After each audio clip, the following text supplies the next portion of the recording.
The day my husband died started like any other. Alex kissed me goodbye, his laptop bag slung over his shoulder as he headed out for a business trip to Singapore. "I'll call when I land," he promised. "Love you, Sophie." Those were the last words I heard from him. Or so I thought. I'm Sophie Chen, and at 32, I became a widow. At least that's what everyone believed, including me. The call came at 3 a.m. Mark, Alex's best friend and business partner, could barely get the words out through his sobs. The private plane they'd chartered had gone down somewhere over the Pacific. No survivors found. I remember sliding down the wall, my legs unable to hold me up as the world spun around me. Alex and I had been married for 7 years. We'd been trying for a baby. We had plans, dreams, a future that vanished in an instant. The shock didn't truly wear off until I tried to access our bank accounts the next day. "I'm sorry, Mrs. Chen," the bank manager said, his face carefully blank. "These accounts were emptied yesterday morning. All transfers were authorized with the correct passwords and authentication." I stared at him, uncomprehending. "That's impossible. My husband, he died yesterday." The manager shifted uncomfortably. "According to our records, Mr. Chen personally authorized these transfers at 9:43 a.m. yesterday, before his scheduled flight." The numbers on the screen swam before my eyes. Our savings, our investments, our retirement accounts, all gone. Over $3 million vanished just hours before the plane went down. I walked out of the bank in a daze, my mind refusing to connect the dots that were becoming clearer with each passing minute. Alex had always handled our finances. He was the successful investment banker, while I taught kindergarten. I trusted him completely. That trust started to crumble as more details emerged. The private plane company had no record of Alex or Mark booking a flight. Our house deed had been quietly transferred to a shell corporation 2 months earlier. Even our safety deposit box had been emptied. "There has to be some mistake," I told the detective assigned to the case. Alex wouldn't. He couldn't. But he could, and he did. As the investigation unfolded, the truth emerged in painful fragments. The plane crash was fiction. Mark wasn't even in the country when he made that tearful call. Phone records showed he was in the Cayman Islands, where millions in cryptocurrency had been moved through untraceable accounts. My husband hadn't died. He orchestrated an elaborate disappearance, taking everything we built together. The worst part was the evidence of planning. Security footage showed Alex making multiple visits to a storage facility in the weeks before his death. Credit card statements revealed small purchases of camping gear, survival supplies, and burner phones. He'd been preparing for months while sleeping beside me every night. Our friends were stunned. "He seems so devoted to you," they said. "You two were perfect together." Were we? Looking back, I started to see the cracks I'd ignored. The late-night phone calls he'd take outside, the business trips that grew more frequent, the way he changed passwords and insisted on handling all our finances. I'd been a fool, blinded by love and trust. The house went into foreclosure. I moved into a tiny apartment, taking only what I could prove I bought with my teaching salary. The life insurance company denied my claim, citing evidence of fraud.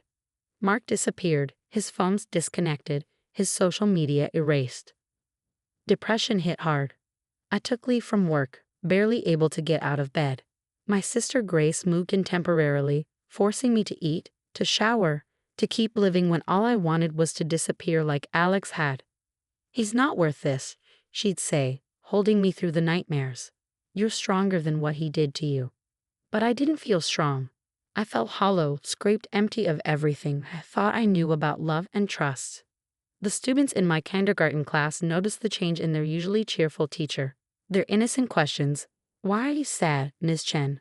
would bring me to tears. Months passed in a fog of grief and anger.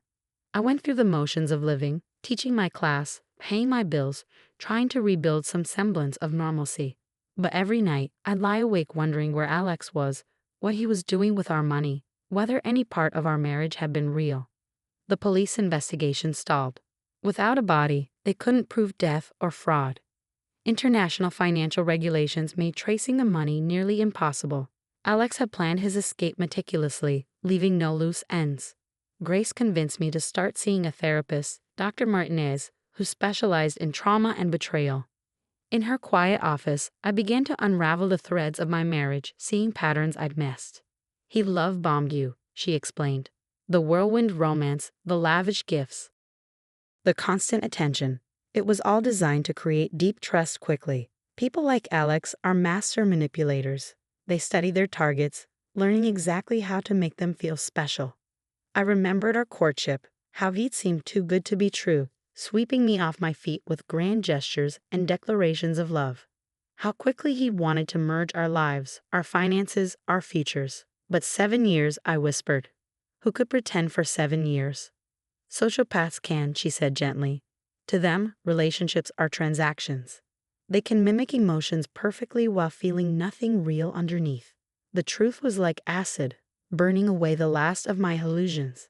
Alex hadn't loved me. I'd been a long con, a cover story, a way to build legitimate wealth he could steal. Our whole marriage had been a carefully constructed lie. 1 year after his death, I filed for divorce on grounds of abandonment. The paperwork felt final, like closing a book I never wanted to read again. I changed my name back to Sophie Lin, refusing to carry his name any longer. Grace helped me move to a new apartment, one I chose for myself. I started rebuilding, piece by piece. I took financial literacy classes, opened new accounts in my name only, and began to trust my own judgment again. But sometimes, late at night, I'd dream of Alex. In my dreams, he was always smiling that perfect smile, the one that had made me feel like the most special person in the world. I'd wake up hating myself for missing the man I thought he was. I had no way of knowing then that 8 years would pass before I saw that smile again. That when I did, it would be in an airport terminal thousands of miles from home. That the man wearing it would be standing with his new family, living a life he'd stolen from me. And I had no way of knowing that I would be ready for him. 8 years can dull even the sharpest pain. I had built a new life, one carefully constructed without any traces of Alex. I'd earned my master's degree in education, become a school principal, and even started dating again, though trust never came easily. The day everything changed, I was at LAX, waiting for a flight to a conference in Boston. My attention was caught by a child's laughter, bright and uninhibited in the way only young children can be. I looked up from my phone, and there he was. Alex stood about 30 feet away, holding hands with a boy who looked about 6. A woman in expensive yoga wear leaned against him, heavily pregnant, while a little girl clutched his other hand. They looked like a perfect family from a magazine cover. He hadn't changed much. A few gray hairs at his temples, laugh lines around his eyes, but still handsome in that polished way that had first attracted me. His suit probably cost more than I made in a month. Then he turned slightly, and our eyes met. I saw the moment recognition hit him. His face went pale, and he instinctively pulled his family closer, as if I were a threat.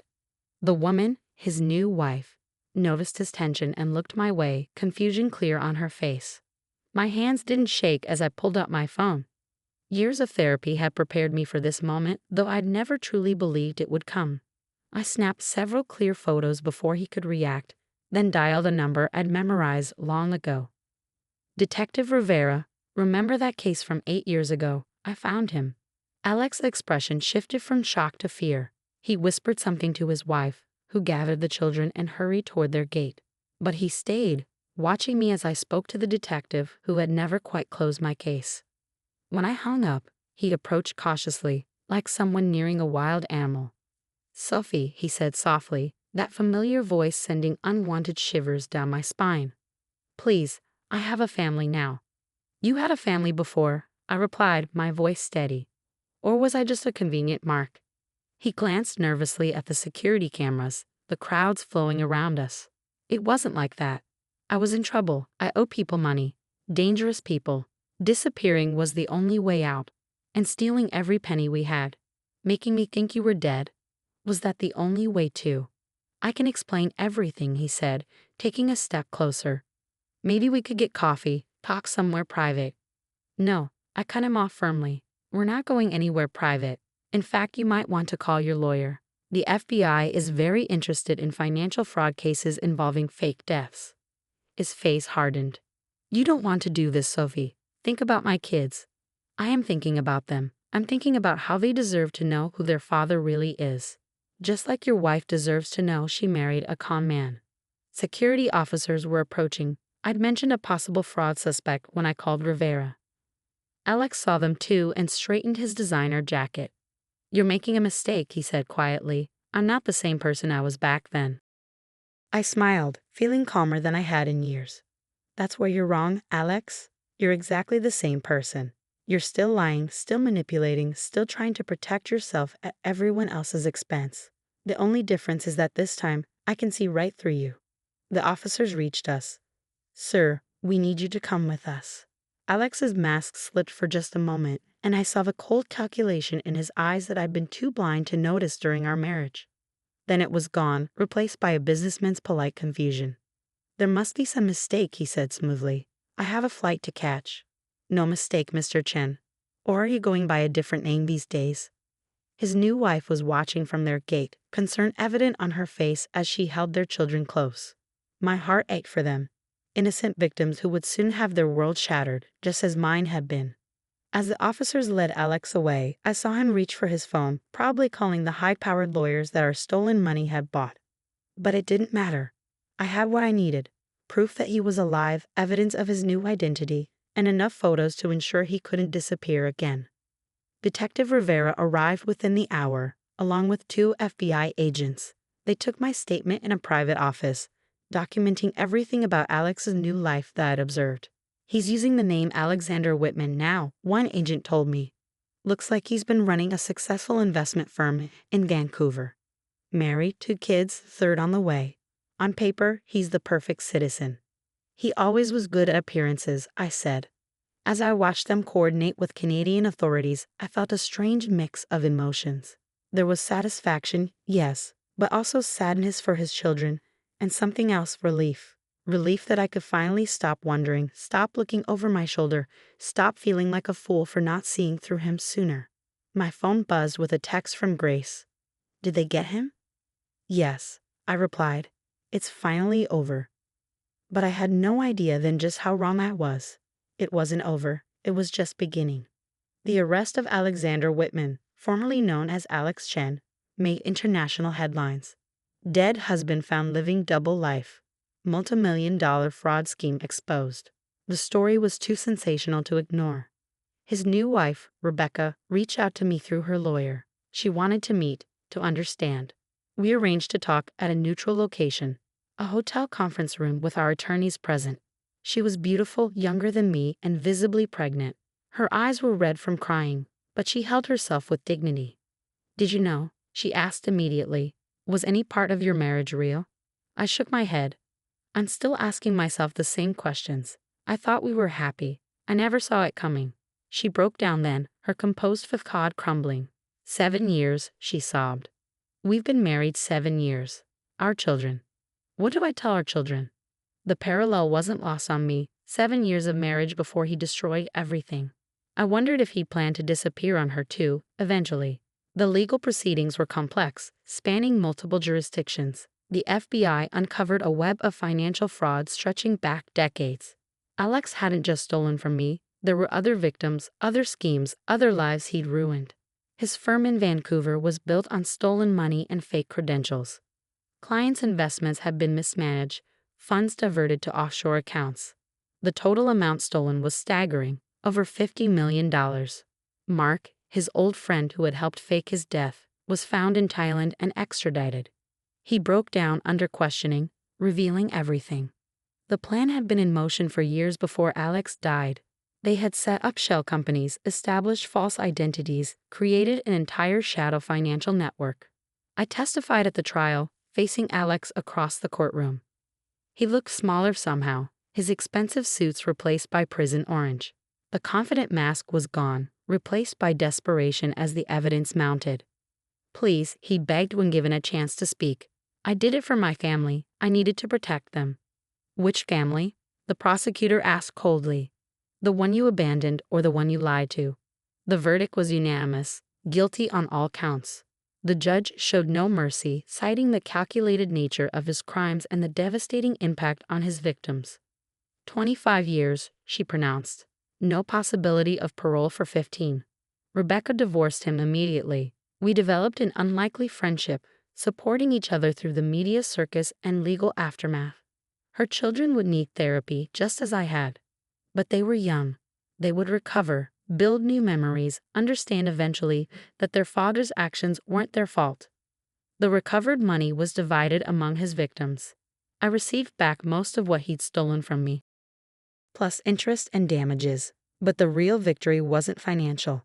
I visited him once in prison, 6 months into his sentence. Not for closure. I found that already. But to tell him something important.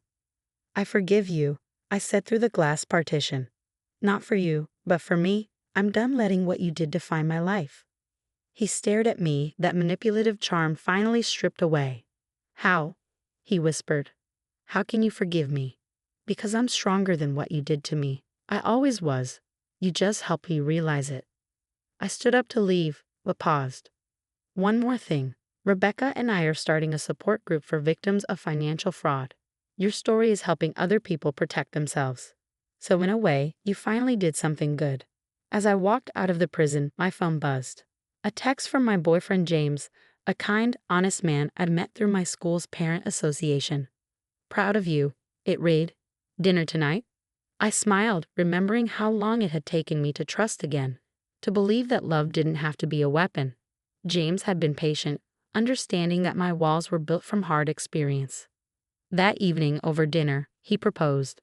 The ring was simple, nothing like the flashy diamond Alex had used to win me. But James offered something far more valuable. Truth, partnership, and a love built on respect rather than deception. Yes, I said, tears of joy replacing all the tears of pain I shed over the years. Later that night, I stood on my balcony, looking at the city lights. I thought about the young woman I'd been devastated by betrayal, thinking her life was over.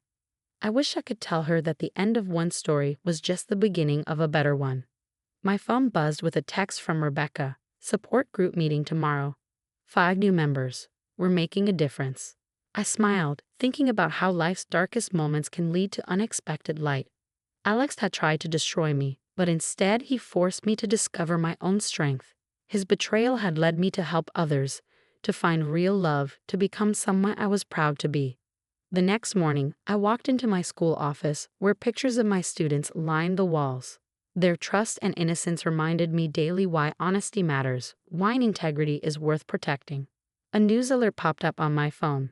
Another financial fraud case exposed, another family devastated by lies. I added the victim's contact information to our support group list. Their healing journey was just beginning, but they wouldn't walk it alone. Because that's what survival teaches you, that your worst moments can become someone else's hope. That trust, once broken, can be rebuilt stronger.